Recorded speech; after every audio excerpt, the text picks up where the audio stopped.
I will share my screen for my talk today. As Madam has said, it is about change in FIGO staging, what and why. So we will just look at what are the features of a staging system, and we have had important two changes in the last few years. One was first the CA cervix revision of the staging, which came in 2018. And now this year, well, it's already last year, the 2021, we had the CA vulva revision. So why do we need a staging system? If we understand these basics, we will understand why we need to revise the stagings from time to time. A staging is needed to describe the extent of disease and help in planning its treatment, predicting prognosis, evaluating treatment response, and guiding of research. FIGO cancer staging system, it is important to understand the staging because FIGO was really the first organization that ever had a staging for any cancer. In fact, it is almost 100 years ago in 1928 that the concept first originated, and this task was assigned to the Radiological Subcommission of the Health Organization of the League of Nations, which was, as you know, the predecessor of United Nations. And in 1929, a classification was made, and in 1938, an atlas had been made for more uniform grouping with a second annual report, which is really the first recorded change. But then with the World War, etc., it all got a setback. And it was in 1950 that the international classification of the stages of carcinoma of cervix were adopted by the Health Organization. In 1958, when FIGO became the official patron of the annual report, this was the first official FIGO staging of cervical cancer. And after multiple stagings, as I said, the latest one in 2018, the next one was staging for carcinoma vulva, then came carcinoma endometrium, carcinoma ovary. It was not till 1976 that AJCC adopted the FIGO staging. Staging for GTN, carcinoma vagina, and staging for uterine sarcomas came much later, only in this century. What are the requirements? It should be applicable in different resource settings. The scales required for staging must be universally achievable, and the investigations should be affordable and should aid considerably in management. Unless we have a good staging system that is simple, reliable, practical, evidence-based, valid, flexible and adaptable, and non-ambiguous, it is not possible to have it sustained on an international basis. Reliability means that identical cases will always get the same stage. The practical nature means that it is user-friendly and used everywhere. Validity means that it should reflect the full range of possible clinical manifestations. Of course, we are now going past this era of requirement of simplicity because molecular stagings have evolved. And it is quite possible that in the future, as we become more digitalized universally, we will also move towards some such. For example, the breast cancer stagings have already become very complicated. So you may actually require a computer to generate the staging eventually. But as of now, the goal is that it should be something which the resident also can see and easily classify. So when I took over the FIGO committee in 2015, this was the first meeting that we had in Pune in India, where we began the discussions about revising the stage. And these are the two major articles that I would direct your attention to. The first being the one that we put out in the FIGO committee report, in the which was the revised FIGO staging. And this had to be followed very soon thereafter by the corrigendum. So please make a note also of this corrigendum, which has a few changes that are critical. which is related to a little bit to the size and about the micrometastasis. So these are two very important articles. So the need for the new staging arose because we know that there are limitations of clinical staging for accurate detection of tumor volume mainly, parametrial involvement sometimes, and lymph node involvement definitely. So lymph nodes, when found positive at surgery, did not change the stage. We knew that now this is a poor prognostic factor. If we have found it positive, if they are paraortic, it's worse than pelvic, but it did not change the stage because the staging remained clinical. And it was not without reason that it remained clinical, because CA endometrium, CA ovary, even in developing countries, they will eventually either not be treated or they will find a surgeon who will operate them. And it was possible to move to a surgical staging. But for CA cervix, where the majority are coming in late stages, being treated by radiation, and that's an important player, so the surgical staging was not so easy to move to. Now, in the case of an inadequate preoperative assessment, where you have obviously in a clinical not gotten to know about lymph nodes, it led to many patients receiving multimodal treatment, meaning surgery followed by radiation and then some chemo. So there were severe implications for morbidity. It might not change the eventual survival rate, but it would change the morbidity. It would also result in an inappropriate use of resources in already resource-constrained conditions. And the significant improvements in imaging and also in MIS techniques in the last decade, even in LMICs, meant that there were many places now where we could have imaging preoperatively. And there were some places where there was an ability to check on the nodal involvement and send even to pathology. This was the situation with our clinical staging. The curves did get differentiated out. So there was a sort of an impact of survival seen. But as I said, the morbidity is hidden between these lines. And there was a gross error rate, which was increased as the stage increased. In earlier stages, there may be even an 85% accuracy, but as the stage progressed, this accuracy decreased. We've already spoken about the problem for tumor volume, which the endocervical part may not get assessed and nodes, but even stromal invasion could not be seen, nor the involvement of the lower uterine segment. So it was resulting in incomplete data collection.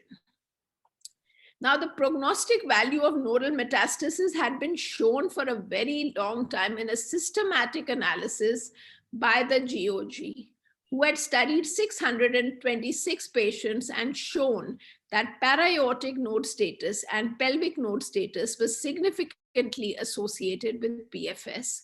The prognostic value of tumor size had also been similarly shown. The other advantage of imaging that was accruing was that it could obviate the use of invasive procedures like cystoscopy and proctoscopy, which were allowed to change the stage in the previous clinical staging. And this was especially useful in those cases where there was no obvious sign of local extension. For example, the endocervical lesion, which is causing a barrel-shaped cervix, and you don't really see, but when you do the cystoscopy, you find that there is an extension there. It could by identifying the important prognostic factors, it can upstage or downstage disease, and there will be less side effects of radiation when it is planned without a hysteroscopy rather than without a hysterectomy, than an post-operative adjuvant treatment. Now, of course, we know that cancer cervix is most often seen in the most disadvantaged regions. And these are the regions which do not have adequate imaging. But it is not only these regions, but it is also several of these OECD countries you can see where the number of MRI units are not what you would hope to find ideally. And less than that are the imaging facilities, and even less than that are the pathology facilities.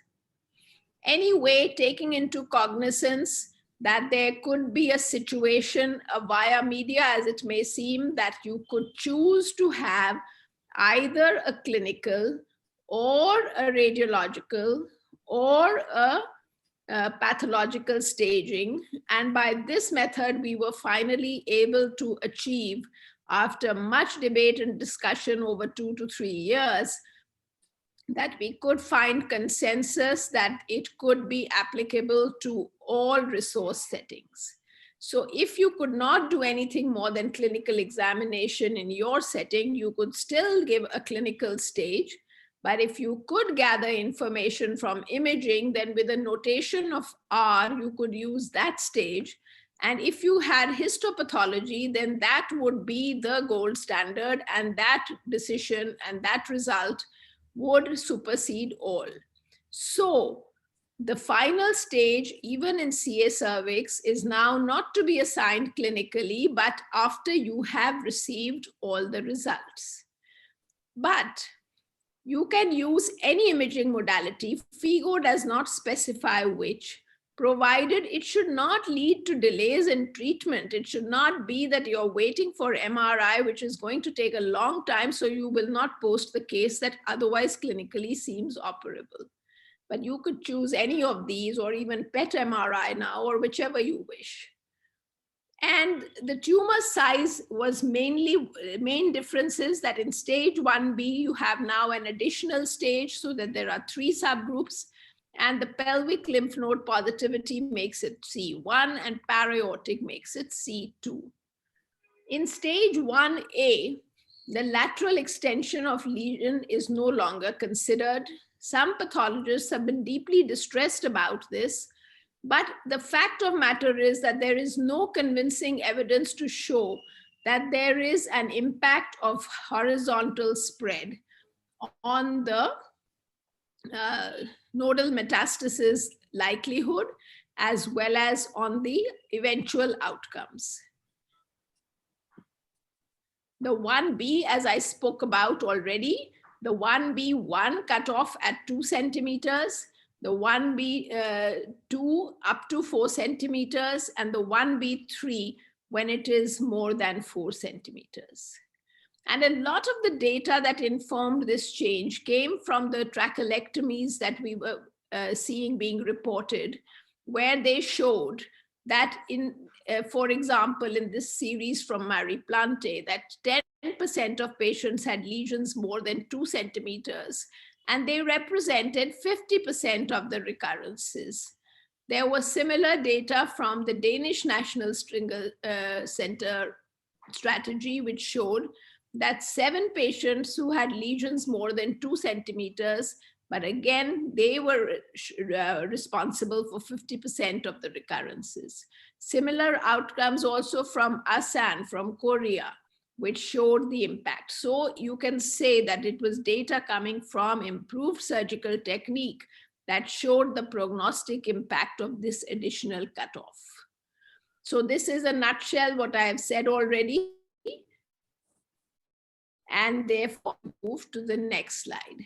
Stage 2, it remains unchanged. Stage 3, C1, basically it showed improved cause-specific survival, and the micrometastasis positive has an impact on prognosis. So this is something we changed later in the corrigendum, although it had been agreed previously that ITCs, the isolated tumor cells and micromets, would not change the stage, but we moved the micromets to the category of macromets. ITC still is to be reported, but does not change the case. So these are the various studies which showed that it could be changed, but subsequently, there have been many studies that have gone into the impact of the new staging system, which is typical after any new staging gets reported. And people have reanalyzed their data based upon what has been now reported. And they have seen that 3C1 does not appear to be a homogeneous group, and it actually makes a lot of sense. because the survival of 3C1 significantly differs based on the T stage. I will show you another slide on this to show that as the tumor size increases, the survival decreases even within the 3C1. So the higher FIGO staging is not consistently associated with a worse 5-year survival. So while this has been a great advance in moving out the lymph node positives from the stage 1 and the stage 2, yet we need more information to tell us how we are going to use this in the future, and more data will be forthcoming to decide future revisions. These are just some of the studies that informed the decision not to make a difference about which type of imaging is used, because several studies which compared the CT scans, MRI, and lymphangiography found they performed similarly in the detection of lymph node mets.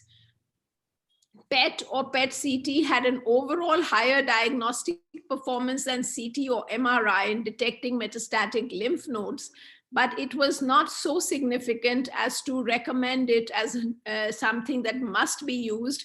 And especially in developing countries, there is no way that it can necessarily be used.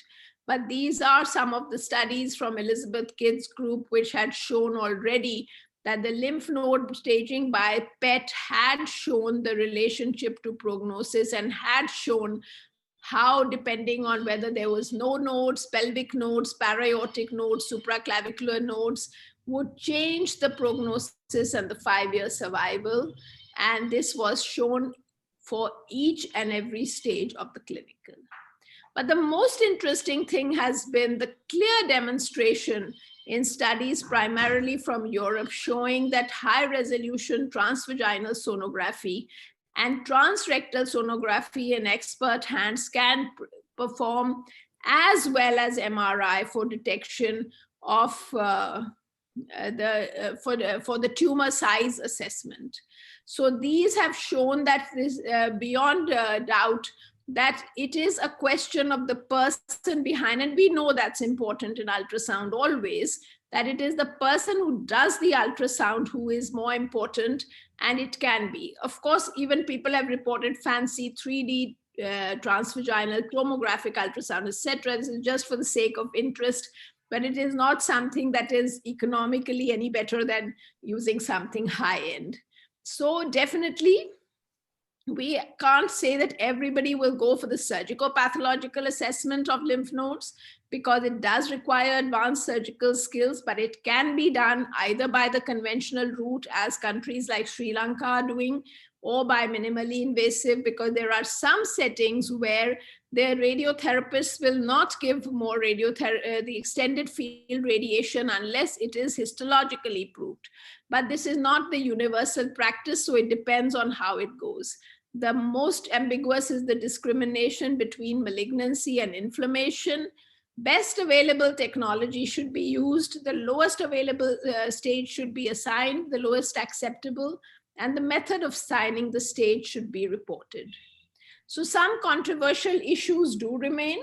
The assessment of lymph nodes, because in the LMICs, you have a burden of HIV and TB, which can confuse. So it is left to the clinician to decide whether to accept or reject this, whether we should consider the tumor size in the largest dimension or consider the tumor volume. What stage will be assigned to ovarian and lower uterine segment? Having said that, what has been seen now as people are analyzing their data is that many people, many patients who have these ovarian and lower uterine segments do also have lymph node involvement. So they actually already in stage 3 for a different region. But others have suggested that they should even be assigned a stage 4A, given that you could even consider it part of an adjacent pelvic organ. So there are many thoughts that people throw out, but we need them to be backed by data that conclusively shows the impact on prognosis. The staging has had an impact on not just the gynec and the gynec oncologists, but the radiation oncologist, pathologist, radiologist, everybody. These are just some of the various studies that I mentioned have been done. And a lot of them will be changed in staging just because of the tumor size change, but a lot of them because of lymph node involvement change. And this diverse range, as I mentioned, which has been reported between 1B1, 1B2, 1B3, and within 3C also you can see that the 3C1 is actually doing better in this one than the 3A and the 3B, which is not to be expected. But then when you break it down, you see that the tumor size is also a surrogate that you have to look at very closely. So these studies are continuing to come in. A lot of studies are coming in who are seeing how many of them change. But as I said, part of the upgrade is because of the tumor size only, but there is part of it is because of the involvement of the nodal metastasis. And there are a small percentage of patients also where you will see the downstaging. So it's not just the upstaging because they were found to have larger tumor than you thought or more lymph node involvement than you thought, but also where you thought that it seemed larger, but it actually turns out to be a stage 1A. So that is also very heartening. Now I will come to the second one, which is CA vulva, which has been restaged more recently. And this is the one that we have here for this one. So here the problem was that it was very complicated, and like all FIGO staging till now, it was based on review of retrospective studies. And it was decided based also partly on our experience of finding, as I said, the 3C1 disparities, that we should have better prognostic capability. So this was, as a result of this retrospective single and mainly, single and multi-institution, but there was a lot of data in the large staging which had come from a single center as well. So there were problems that the 10-year cause-specific survival was similar for stage 1 and 2, the stage 3A, B, C were not significantly different, etc. So this is the first time that FIGO actually did a different method and prospectively collected data analyzed to determine the best cutoffs, or you may say a little ambispective. And it was the most evidence-driven staging revision which has ever been undertaken by FIGO, and the findings do seem to be generalizable. So this was done in collaboration with the United States National Cancer Database, who reviewed the literature for the impact of the 2009 staging, took all the literature from 2010 to 2017, and many tumor characteristics were collected, and they were run through these multiple models to find out their impact. So then, based on the 5-year survival outcomes, these were grouped into different stages. And you can see that there's a reasonable number of patients in each of these stages. And the analysis of survival based on this newly assigned staging to these patients shows that there's an excellent differentiation in the curves and makes the validity very, very clear. So in the old staging, the definition for depth of invasion and prognostic capability was calculated from the epithelial junction of the most superficial adjacent dermal papilla to the deepest point of invasion. Now it's from the basement membrane of the deepest adjacent dysplastic rete ridge or the deepest dysplastic rete peg to the deepest point of invasion. This correlates better with the treatment outcome. The downstage patients develop less recurrences and they have a higher disease-free survival. The downstage patients lack nodal disease or recurrence. So FIGO will now assess the prognostic capability of new patient and of the new measurements in the next revision. So if you look at stage 1, there is no real change in the criteria. It's more a methodology change for measuring the depth of invasion. And this, as we have already discussed about this. The stage 2, again, there is no real change. The stage 3 is the one where you have the main change, where it now includes the upper 2/3 of the urethra, the upper 2/3 of the vagina, the bladder mucosa or the rectal mucosa, which were previously all stage 4A, any long number of lymph nodes as long as they are not more than 5 millimeters, and no longer includes lymph node metastasis in a single node more than 5 millimeters, which is now stage 3B. So 3B now includes any number of lymph nodes if the size of the metastasis is more than 5 millimeters, and excludes 3 or more lymph nodes if their size is less than 5 millimeters, which is now stage 3A. And 3C, there is no change, positive nodes with extracapsular spread. The regional lymph nodes we talk about here are the inguinal and the femoral nodes. As with cervical cancer, the isolated tumor cells do not change the stage, but their presence should be recorded. Now in stage 4, it excludes now the upper 2/3 of the urethra, vagina, bladder, mucosa, or the rectal mucosa, which are now all stage 3A. So here again, as with cervical cancer, any imaging can be used to can be incorporated into the staging. And the lymph node mets, again, the micro and macro metastases are called positive, ITCs are to be recorded. And documentation regarding the HPV status is important, HPV associated or HPV independent, which is to be used for all mythological types of vulvar cancer except the melanoma. So in closing, I would say that staging classifications are dynamic and responsive to emerging data on the impact of new diagnostic techniques. There should be demonstrable evidence of a survival benefit between stages. The impact of new modalities, both surgical and otherwise, on outcomes is also taken cognizance of. So systematic collection and publication of data is of vital importance to influence future revisions. So thank you for your patience, and I close with a picture of my institute. I hope we will soon meet again. Thank you for the opportunity to be with you today.